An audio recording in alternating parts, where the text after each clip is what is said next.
Hi everybody and welcome. Today's video is going to help you improve your comparative paragraph writing, and the way that we're going to do that is to take a look at a sample paragraph that we've written and to outline 3 features of that paragraph that you can use and emulate these things in your own writing when you're writing comparative practice pieces. My name is Ben, I'm from the English Lab, and this video is part of a series that we're putting together to help you out with your VCE study and to help you with all things related to reading and comparing, Section A, Section C, anything to help you get through the year. You'll notice as we read through this paragraph that it's not absolutely perfect. In fact, there's even a couple of things that I've noticed that I think could be done better. I'd love for you to comment on this video, A, with any questions or queries that you might have about something that's brought up, and B, with anything that you feel could be done better as you're reading through it. And so the paragraph begins. Such is the overwhelming power of authority that oppressed characters from both texts lose a sense of themselves and what it is to be human. Further to this, the experience of shame and despondence is common to both texts as the characters struggle within worlds in which they are heavily disadvantaged.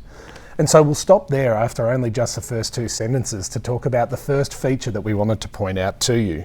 And that is the opening sentences. And look at the manner in which this paragraph begins with a broad global idea that covers both of these texts. So many students find themselves in trouble when they back themselves into a corner with the way in which they open their paragraphs, either by using very specific evidence or talking about a very limited idea that might exist between the text, and from there there's nowhere for them to go. If you take a look at these first 2 sentences as the sample, you'll notice that we've got a lot of ideas and a broad global conceptual idea that exists between the 2 of them from which we can go and drill down into further evidence. We have the idea of overwhelming power of authority, oppressed characters, people losing a sense of themselves, shame and despondency. There's a range of things that we're going to drill down into further. So take a look at the paragraphs that you're writing at the moment and ask yourself if you could be broader in the way in which you look at an overarching idea of the text. Let's take a look at where it goes after that.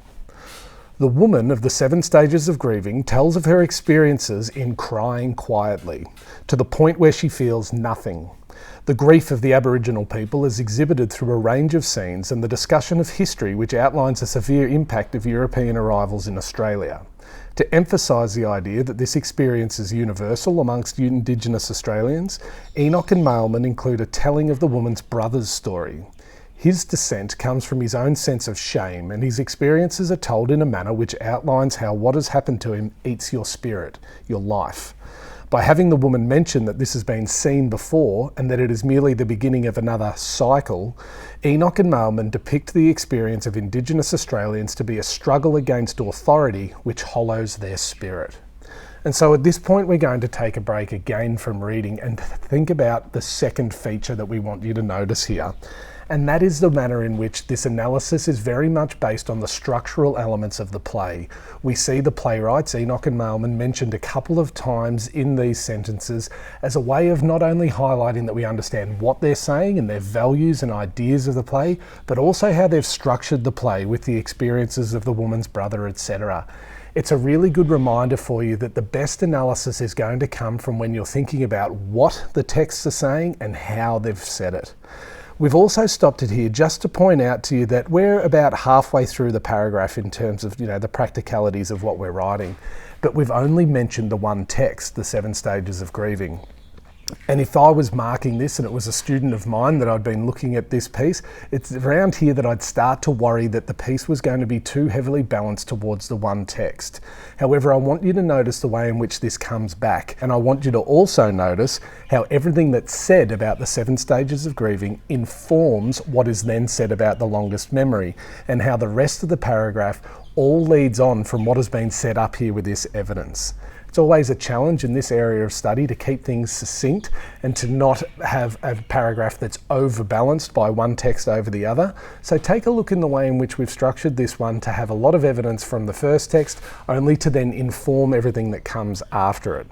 I do want to mention here that this is a way of doing things. It's not the way of doing things. Take a look at it, see how it works, and try it for yourself to see how you can perhaps work in this manner. It continues. The experience of the slaves in Diagwa's novel displays a more brutal and blatant form of mistreatment. And so you'll notice there that within the very first sentence that's been written about the longest memory, we already have some comparison.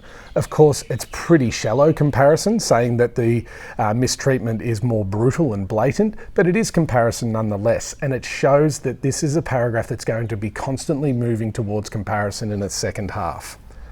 Whitechapel, having the name of his master, emphasises the true extent of his loss of identity, and his shame and despondency is highlighted through thinking that he is insufficient. And so again, we can see that we're talking about the similarities in the same way that we have shame and despondency exist between the two characters. Notice here, however, that this next sentence is going to really move towards ensuring that we've got some clear comparison happening. However, the texts differ in their portrayal of how the characters respond to those who have taken so much from them. Whilst Whitechapel's experiences have led him to be accepting of his fate and sullen in his outlook, the characters of Enoch and Mailman's play share in their grief and use their pain to protest and walk across bridges in the hope of true equality.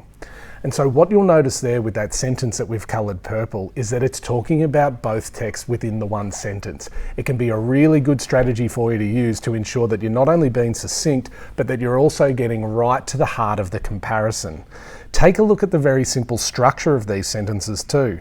The first one beginning with the word however, signalling that we're going to be looking at the other side of the coin. We're going to be looking at the different way in which these texts look at these things.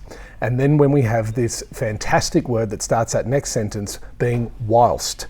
Whilst is going to be your best friend when you're writing these sort of paragraphs, because it means that you're starting out a sentence with a structure of saying, whilst text A does whatever it might do, comma, text B is going to go on and do something else. And it means that if you're following that structure correctly, that you're working from a point where you're looking at not only where the texts are similar, but then where they start to diverge and where they differ. And if you can get this to be a habit, it can mean that you're going to be not just succinct, but also really comparative throughout your work, and making sure that you've got those sentences that show the assessor and your teacher that you're nailing that idea of comparison. So many students fall into the trap of needing to place so much evidence from either text that they never actually get to comparing the two of them, which of course is the main thing that you're being assessed for when it comes to this area of study. And so let's finish off the paragraph and see how else it aims to be comparative in its nature. The woman's understanding that everyone is moving presents some form of hope for Aboriginal Australians, and the grief, protest and sorrow of earlier scenes culminates in a scene which depicts a form of progress. This can be seen in stark contrast to the resignation of Whitechapel and his betrayal of his son. His family hold him in very low regard, and they are a fractured group. The impact of such treatment has broken their spirit, and there lies no room for active anger or protest, only immense sadness, guilt and shame. And so that brings up our third and final feature, and that is that in order for us to be comparing at a really insightful level and to be doing the best that we can here, we always need to be heading towards where the texts differ. We don't want to be getting to the end of a paragraph or an entire essay and have essentially said to the assessor or our teacher that these two texts are the same. We need to be able to talk about where they differ. Now, we've already seen how we can do that within the one sentence, but take a look here how this is a little bit more blatant, and it points out what the 7 Stages of Grieving does, and then says that in stark contrast, the longest memory does something else. Always moving towards comparison, always looking at the text in that woven way where they're in the sentence together or they follow sentence from sentence, and it's not written in that blocked manner where we only talk about one at a time. And so we're here to our final sentence of the paragraph, and it starts with a word that can really help you out in order to ensure that the reader of your essay and your paragraph understands that you're summing up all of your ideas. Thus. Thus, it is the reaction to oppression that differs between the texts, as well as the faint sense of optimism put forward by Enoch and Mailman, as opposed to the desolate depiction of the slaves of the longest memory.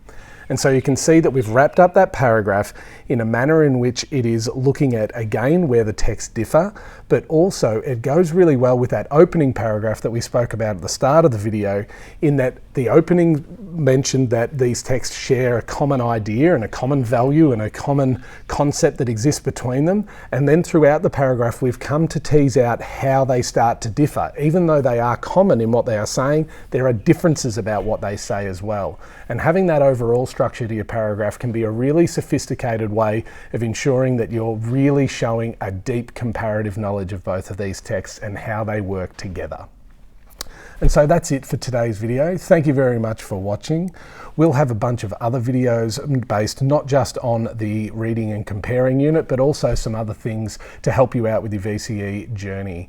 The best way that you can keep on top of all of those things is to subscribe to our channel. That way you'll receive notifications when we place our new videos up.